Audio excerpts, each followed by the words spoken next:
Auzubillahiminasyaitonirrajim. Bismillahirrahmanirrahim. Assalamualaikum warahmatullahi wabarakatuh.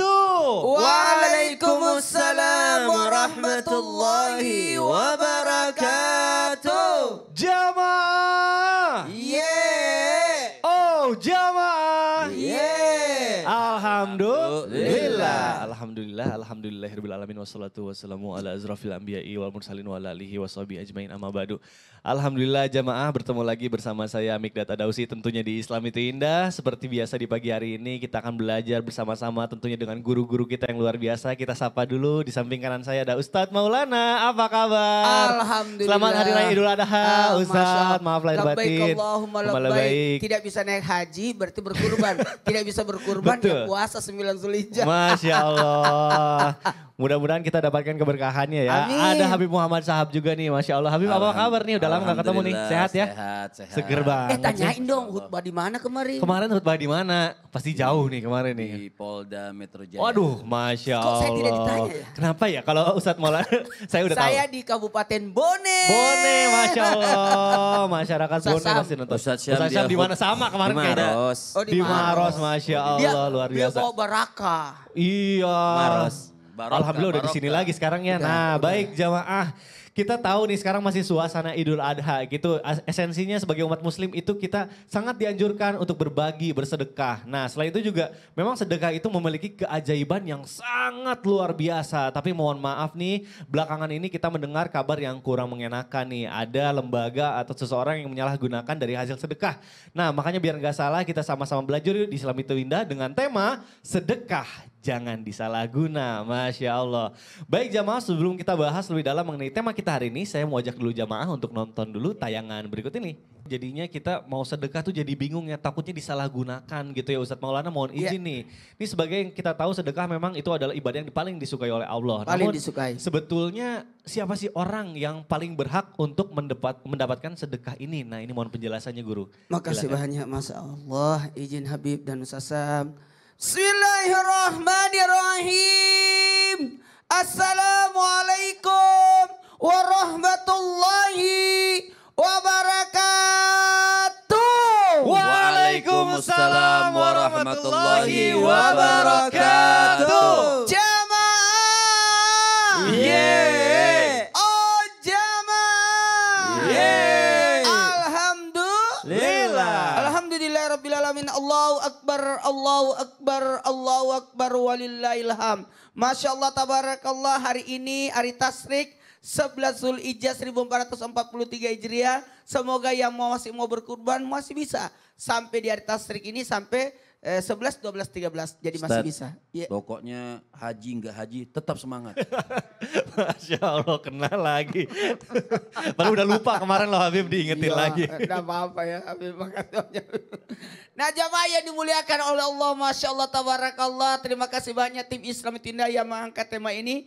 Karena memang kita harus memberikan pemberitahuan kepada masyarakat untuk lebih mengenal siapa-siapa sajakah yang sebenarnya yang harus kita berikan ketika ada sesuatu, misalkan sedekah. Pemberian ini mohon izin, ada 3 golongan sasaran yang harus kita berikan. Yang pertama golongan yang termasuk dalam area ibaratnya mohon maaf yang ada hubungan keluarga dengan diri kita. Cari dulu hubungan keluarga kita. Tapi ingat yang berhak menerima fakir, miskin, amil, fisabilillah dan seterusnya. Tapi masuk kategori golongan yang dalam hal ini yang termasuk keluarga. Itu dulu. Kan 8 golongan itu tapi masih dalam lingkungan keluarga. Yang kedua, kasihlah kepada orang-orang yang terdekat. Jadi yang terdekat. Yang menunjang pekerjaan kita. Itu yang harus dikasih dulu. Jadi misalkan tetangga, yang tetangga dulu dikasih. Baik.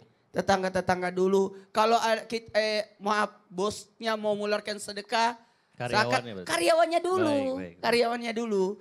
Jadi yang menunjang pekerjaan. Jadi bagusnya kalau di sini ya kameramen lah dulu dikasih. Ya, yang ada di sini. Itu yang pegang laptop juga itu ya? Iya harus itu. Jadi yang dekat-dekat sini dulu yang dikasih. Nah, kemudian golongan yang ketiga. Siapa golongan yang ketiga? Yang tidak termasuk golongan pertama, tidak termasuk golongan kedua, maka orang yang lain maksudnya.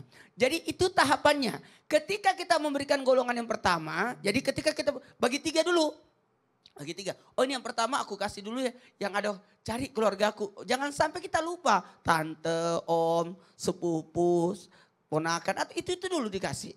Kemudian golongan yang kedua yang menunjang pekerjaan kita. Yang tadi karyawan dan sebagainya. Tetangga, sahabat itu dahulukan.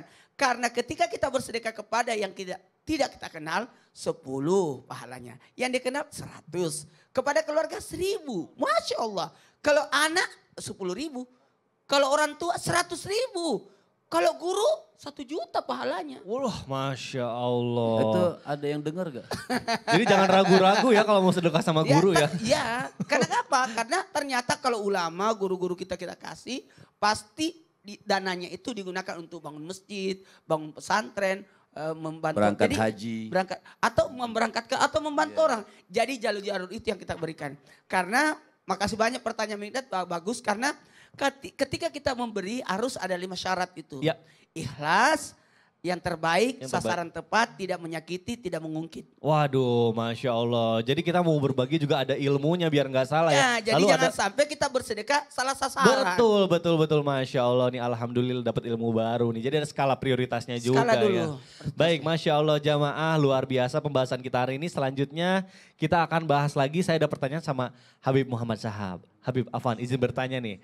Habib sebetulnya nih ya menurut Islam, dari menurut sudut pandang Islam, berapa persen seorang pengurus atau lembaga itu boleh mengambil bagian dari hasil sumbangan? Atau sebenarnya boleh atau nggak boleh sih? Nah ini mohon penjelasannya nih Guru, silakan Habib. Kalau nggak boleh, nggak ada amil akhirnya. Nah itu dia, silakan Habib.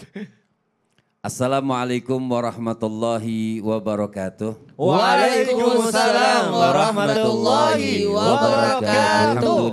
Alhamdulillahi rabbil alamin wa sallallahu wasallama ala abdihil mustafal amin Sayyidina Muhammadin. Nurillahil mubin al-hadi ila siratihil mustaqim dhil khuluqil azim wa nahjil qawim. Allahumma salli wa sallim wa barik alaihi wa ala alihi wa sahbihi wa man sara fi darbih amma ba'd. Izin Ustaz Maulana, Ustaz Syam, Mikdad, artinya kalau kita bicara amil. Amil ini kan termasuk 8 asnaf yang di dalam Al-Quran yang berhak mendapatkan zakat. Artinya kita pengen tahu amil itu apa sebenarnya amil ini. Amil ini dalam madhab Imam Syafi'i atau madhab yang lain. Amil ini adalah seseorang yang mendata, yang mengumpulkan. Artinya yang membagikan, yang mencari orang yang berhak mendapatkan zakat wajib ini. Itu namanya amil. Nah apakah semua orang bisa menjadi amil? Bisa, tapi dengan syarat dari pemerintahan yang menunjuk. Baru dia nanti berhak dapat amil. Dilantik gitu. Ya artinya dari pemerintahan. Enggak mungkin dah harus presiden. Misalnya dari wakil-wakil pemerintahan. Bisa juga mungkin diwakilkan dari camatnya atau lurahnya atau RT-nya. Jadi itu kan bisa terjamin dan terdata semuanya. Ini namanya amil. Dan orang amil apabila dia ikhlas karena Allah Subhanahu wa taala, maka dia mendapatkan pahala. Jadi yang disampaikan juga yang didata itu semua sampai tepat. Nah kalau ditanyakan amil itu berhak atau tidak mendapatkan uang dari yang dikumpulkan, dari yang dikumpulkan, ya mereka itu berhak. Kalau ditanyakan boleh atau tidak, berhak. Kalau ditanyakan boleh, jawabnya kan artinya boleh atau tidak. Mereka berhak. Cuman tidak boleh berlebihan. Ini kadang-kadang amil dia lebih banyak daripada orang yang dapat. Nah itu yang tidak boleh. Betul Ustaz? Mau ngomong apa? Silakan. Apakah bisa 1/8? Kan ada 8 kan golongan. Udah begini. Jadi saya tanya saya mau ngomong apa gitu kan. 8 golongan Bib. Jadi jatahnya amil itu berapa? Nah jatahnya amil itu kan 1/8. 1/8 atau 12,5% lah. 12,5%. Itu artinya cukup. Dalam madhab Imam Syafi'i juga ditanyakan apabila sudah dikumpulkan dalam madhab tersebut dikatakan kemudian amil itu kurang dari 12,5% misalnya. Ya. Itu boleh diambil dari dana maslahat untuk menambahkan amil. Apabila lebih, dia kembalikan lagi untuk memberikan dana maslahat kepada orang yang berhak untuk mendapatkan tersebut. Jadi sebenarnya Mikdad dan pemirsa tidak sembarangan, itu juga amanah. Kalau misalnya dikatakan, oh enggak, saya mau tatawu, saya mengumpulkan zakat ini mau tatawu, artinya mau karena Allah Subhanahu wa taala. Saya tidak mau, hak saya buat fakir miskin. Nah, itu juga. Kalau masjid ada badan amil boleh juga. Boleh juga, yang penting kan sudah ditunjuk oleh pemerintahan setempat.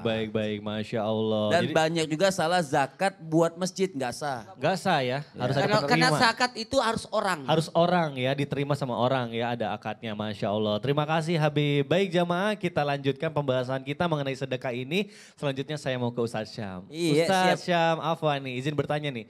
Ini banyak terjadi juga nih di luar sana. Kondisinya masih sehat bugar gitu ya. Iya, Tapi betul. mohon maaf banget, ini hanya mengharapkan belas kasihan. Sebenarnya apakah boleh bersedekah dengan orang yang berbohong gitu. Tapi maksud dan tujuannya agar banyak orang yang gemar bersedekah gitu. Nah ini gimana nih, boleh nggak Ustadz Syam? Baik, bismillahirrahmanirrahim. Tabik guruku Habib Muhammad, Ustadz Maulana, Mas Mikdad serta guru-guru kami yang dimuliakan Allah Subhanahu wa taala. Alhamdulillahirabbil alamin wassalatu wassalamu ala asyrafil anbiya'i wal mursalin sayyidina Muhammadin wa ala alihi wa sahbihi ajma'in. أصبحنا وأصبح الملك لله رب العالمين سبحانك لا علم لنا إلا ما علمتنا إنك أنت العليم الحكيم رب اشرح لي صدري ويسر لي أمري واحلل عقدة من لساني يفقهوا قولي واجعل لي وزيرا من أهلي آمين آمين آمين يا رب العالمين. Bolehkah seseorang bersedekah kepada orang yang sebenarnya adalah orang yang mampu, atau orang tersebut adalah bukan orang yang fakir, bukan orang yang miskin, bukan orang yang dalam keadaan kesusahan, maka ternyata sedekah yang wajib saja atau biasa kita sebut zakat, itu orang mampu ada dalam golongan itu. Orang mampu yang apa? Satu, orang mampu dalam keadaan safar, orang dalam perjalanan, fisabilillah gitu ya. Orang dalam perjalanan semampu apapun, semewah apapun mobilnya, biasanya orang dalam perjalanan itu mendapatkan kesulitan. Maka dia pun mendapatkan zakat. Siapa tahu mobil mewah tapi kehabisan itol gitu. Siapa tahu mobil mewah tapi nggak ada kenalan di sana, nggak tahu apa-apa di sana. Subhanallah, ini hebatnya agama Islam. Yang kedua, ATM tinggal. Iya kenapa? ATM tinggal. ATM tinggal. Iya, ketinggalan dompetnya misalnya. Betul. Ada aja. Atau yang nomor dua, mampu nih, tapi dia mu'allaf. Mu'allaf tuh masuk mendapatkan target sedekah wajib atau zakat. Kenapa mu'allaf? Mu'allaf itu ditinggalkan oleh keluarganya biasanya. Dia keluar daripada agama sebelumnya, keyakinan sebelumnya menuju agama Islam, biasanya dia akan diboikot dari keluarganya. Yang selama ini mendapat uluran tangan walaupun hanya sekedar sapaan, dia orang kaya raya memang, tapi diperhatikan sama keluarganya pada saat itu. Tiba-tiba dia menjadi seorang mu'allaf, maka diboikot oleh keluarganya, maka Islam memberikan zakat kepada mu'allaf meskipun dia kaya sebagai bentuk perhatian, sebagai bentuk sambutan selamat datang di Islam, walaupun mungkin gak banyak, walaupun duitmu lebih banyak daripada ini, namun engkau berhak mendapatkan hadiah ini. Gak usah jauh-jauh, kemarin Idul Kurban, Idul Adha, banyak pemotongan kurban, tidak semuanya daging diberikan kepada orang yang susah. Daging itu juga diberikan kepada tetangga walaupun rumah tetangga mewah.